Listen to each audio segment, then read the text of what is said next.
It started with a girl named Kira. She was everything I ever wanted. Funny, smart, stunning. She made me feel seen in ways I hadn't in years. And she wasn't just flirting. She was serious. She talked about a future. Talked about meeting. Talked about being trapped by her abusive father, a man named Bruce. A man who supposedly dragged her and her sister to South America to keep us apart. And I believed her. I didn't just fall in love, I dove headfirst into the illusion. Because I'm not a monster. I'm not made of stone. I wanted to save her. I thought she was real. And so, I sent money. Not once, not twice, over and over again, until I had sent more than $600,000. I know, dumb, right? Then came the call. It was 2022. A panic conversation, fear in her voice, and then a gunshot. Screaming, and then silence. I stayed on the line, frozen, choking on what my brain considers fear. And then I heard chewing sounds. Sounded like someone was eating her. Like her and her sister were being torn apart. I lost it. I broke down crying and recorded my first YouTube video about the situation. A grown man sobbing uncontrollably, convinced he'd just heard the woman he loved die. I reported it to the FBI. I gave them the names, the messages, the whole damn trail, because if I couldn't save her, maybe I could get justice. And then 3 days later, Kira popped back up, smiling, laughing. Hey, babe, like nothing happened. Like her death, like my trauma, was just another line in the script. That was the crack in the mirror. That was the moment I saw it. None of it was real. Bruce, fake. The murder, faked. The danger, fiction. The love, a weapon. It was a pig butchering scam, and I was the pig. They didn't just take my money, they took my mind. They manipulated me to the edge of sanity. They used my empathy like a crowbar and cracked me right open. And the worst part? I kept talking to her, even after that, into 2023. Why?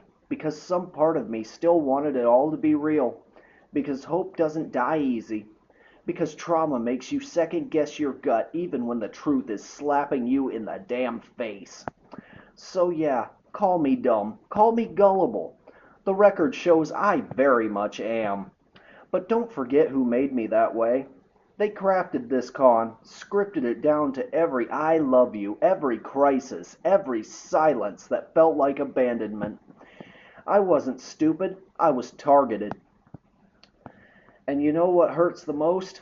I still dream about her. Not the scammer, not the money. Her, the illusion they built, the voice that comforted me, the idea of who she was supposed to be. I still wake up some mornings and forget, for just 5 seconds, that she wasn't real. And then the grief crashes back in.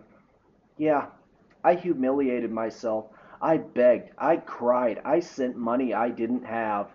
I posted videos of myself breaking down in front of the whole damn world because I thought the woman I loved had just been murdered.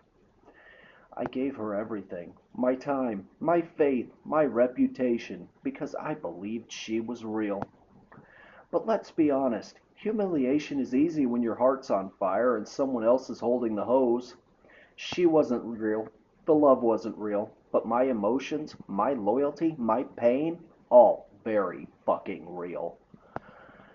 And while I was bleeding on stage, begging the world to care, fighting for someone who never existed, the trolls decide to flood in, calling me Baby Goo Goo. They mocked my tears, mocked my pain, turned my grief into a punchline. Because that's what trolls do. They confuse vulnerability with weakness. They think survivors are losers. They see a man crying over love and say, ha ha ha, what a joke. You know what? I'd rather be Baby Goo Goo than a dead-eyed coward hiding behind a screen jerking off to someone else's trauma. I felt something real. I gave my heart. I believed in someone I thought needed saving. Yeah, I got played. I got burned. I got humiliated. But I showed up. I cared. I cried. So call me dumb. Call me gullible. The record shows I very much am. But I'm not silent. I never was. I've been shouting into this void for 3 years. No one listened. No one believed. This is my story. Not just mine, but a warning for thousands more. Because when evil puts on a pretty face and calls it love, even the strongest people fall. But I survived. I'm standing. And I'm warning every last soul who will listen. If the love costs money, if the voice on the other end never shows their face, if the stories get darker while the hope gets brighter, run. It's a script, a scam. And if you don't walk away, they'll drain you until there's nothing left. I'm not ashamed anymore. The humiliation, it's a scar, not a chain. If my worst moments help someone else avoid this hell, let the whole world see them. I'm alive. I'm angry. I'm louder than ever. They tried to break me with shame, but I'm turning it into my battle cry. And that guy you call Baby Goo Goo, he's still fucking standing. And I guarantee not one troll could survive what I've been through. My name is Calvin Starling, and this is the story of how I was broken, rebuilt, and lit on fire. If you're hearing this, if you've ever been scammed, broken, or left believing the worst lies, you're not alone. Don't let shame silence you. Don't let darkness win. Speak up, share your story, and fight back, because that's the only way we break the cycle. It's by standing together, loud and unshakable. Hit subscribe, drop a comment, share this message with someone who needs to hear it. If this isn't just my story, it is our battle cry, and together we're unbreakable.